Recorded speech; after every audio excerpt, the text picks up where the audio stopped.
and welcome back to my garden for the penultimate chat of the year.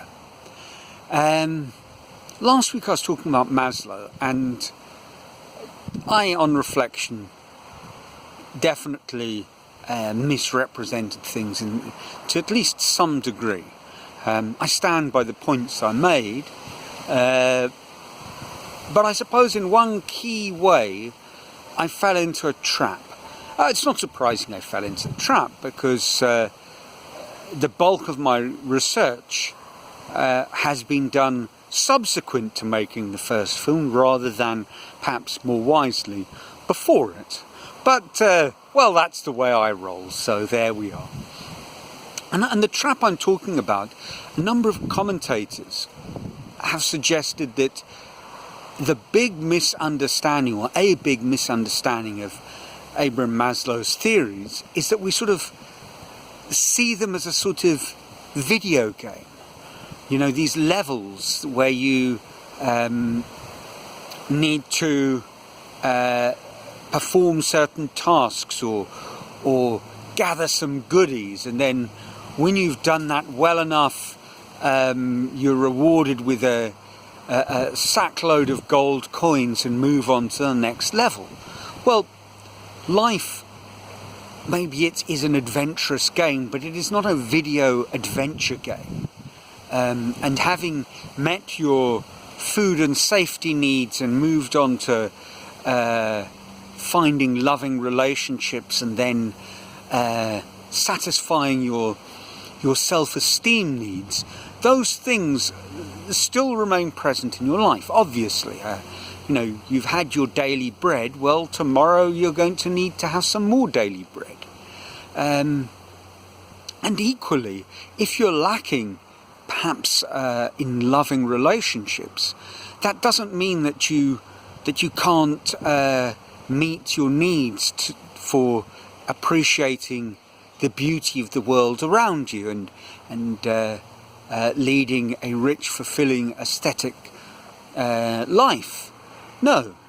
So this idea that it is a hierarchy and you move from one level to another is perhaps a mistake. And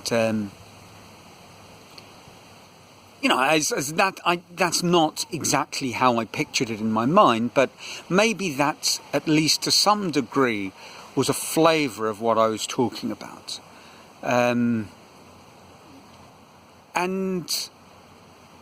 when we look a little bit more deeply at how Maslow sort of reached his conclusions, one of his big drivers was research that he did with some colleagues of his, with the Blackfoot tribe in Canada. And he found that they organised their society very, very differently. I mean, we're coming up to Christmas, you know, and we'll gather round and we will give presents. That is our Western way, if you're of the Western Christian persuasion. Well, the Blackfoot at a point in the year also shared gifts, but apparently the way they did it was somewhat different. People would relate the stories of their adventures, of what they'd gained and gathered around them, and then they would share it with everybody. And everybody would take turns. So it was very much a communal sort of thing. And you were part of that bigger self-sustaining web. And I guess later on in life that is something that fed into Maslow's expansion of his theory, where it kind of, beyond self-actualization, he put in this idea of transcendence, where you go beyond yourself and you meet the needs of your wider community.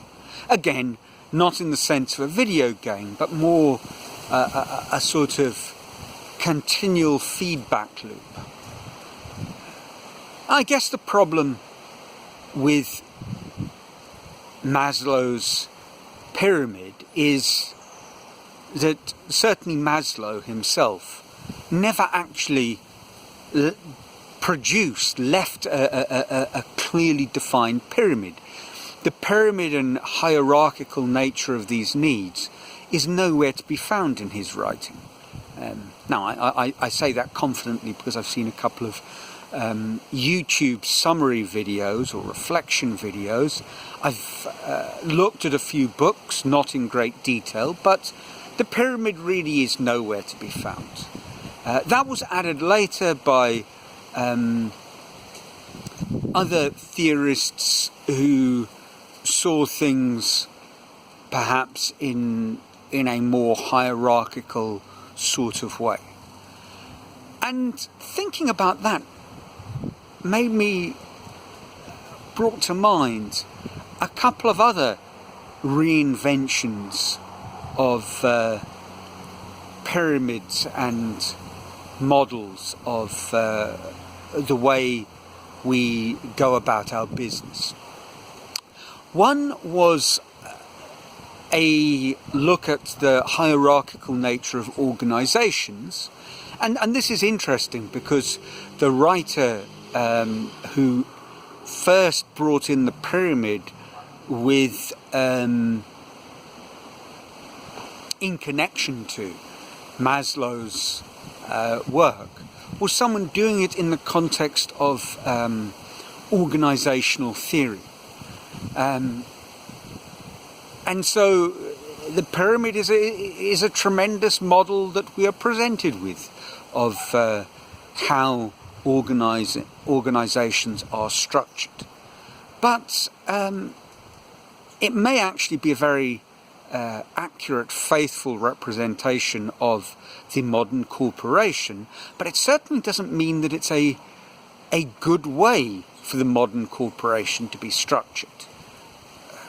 Yes, there might need to be some sort of chain of command to some extent, but this hierarchical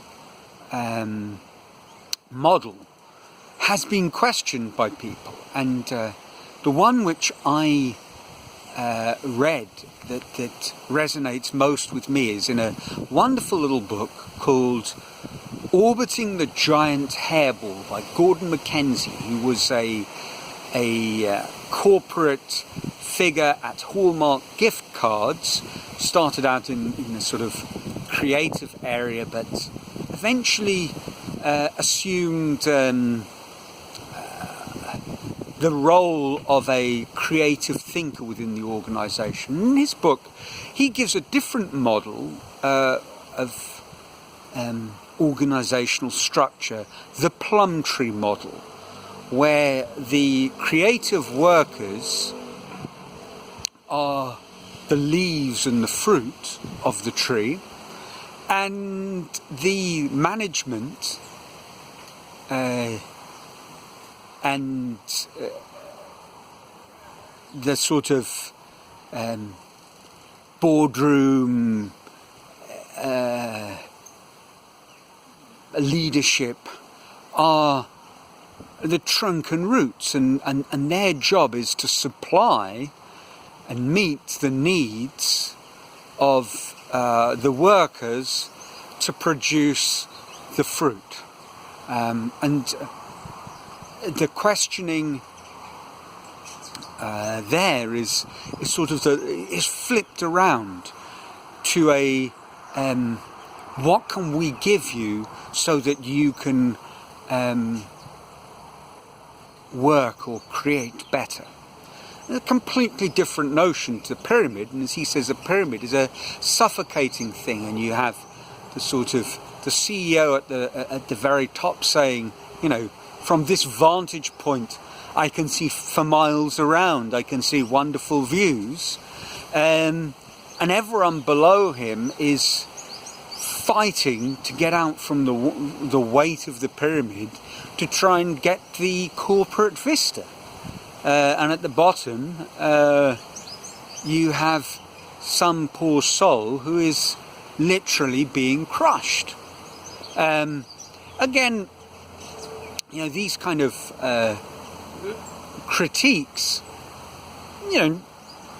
they aren't a perfect new model that we need to replace the old one, but it's a way of thinking about the problems with how we think about the organisation, or in the case of Maslow's pyramid, the problems with how we see needs. And I think in that sense, the fact that we viewed it in terms of a pyramid and described as a hierarchy leads us on to thinking of it as a game that has winners and losers, and that's a real problem.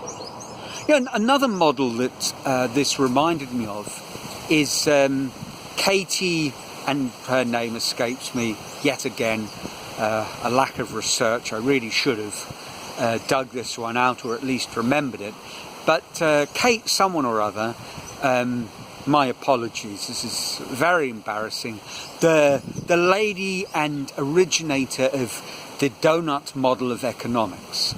And her view of economics is wonderful because it views things as a circle. And this ties in with this Indian view of communities, the circle of life. But also we're in this, in her model of economics, we're in this donut. In the middle of the donut are the things that we need to sustain us, sort of deficiency needs, as it were. And outside the donut are the environmental and community limitations that we can't supersede.